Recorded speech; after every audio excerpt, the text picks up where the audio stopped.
Hello friends, আজ আমি তোমাদের কাছে নিয়ে এসেছি কোণে দেখা আলো ধারাবাহিকের নতুন প্রোমো আপডেট। এই প্রোমো আপডেটে তোমরা দেখতে পাবে বনলতা মনে মনে ভয় পেতে থাকে এবং ভাবতে থাকে যে অনুভব কি লাজুকে গ্রামে রেখে আসবে, না গ্রামে লাজুকে কেউ আটকে রাখতে পারবে। তারপরে দেখা যায় লাজুকে ওর শাশুড়ি বলতে থাকে বিধবা মানুষের পড়াশোনা সব বন্ধ করতে হবে, তবেই তুমি এই বাড়িতে থাকতে পারবে এবং বিধবা মানুষের আমিষ খাওয়া চলবে না। তারপরে দেখা যায় সেখানে অনুভব উপস্থিত হয় এবং অনুভব বলতে থাকে লাজু এইভাবে চলতে গেলে ওর শরীরে কোনো পুষ্টি পাবে না এবং ও ডাক্তারি পড়তে পারবে না। ওর ডাক্তারি পড়াটা সবথেকে জরুরি এইসবের আগে।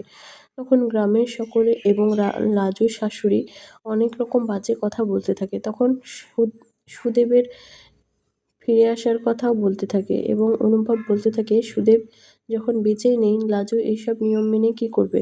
তারপর দেখা যায় ওদের কথায় অনুভব ইনফ্লুয়েন্স হয়ে লাজুর মাথায় সিঁদুর পরে দেয়। তো বন্ধুরা, আজ এই পর্যন্তই। ধন্যবাদ।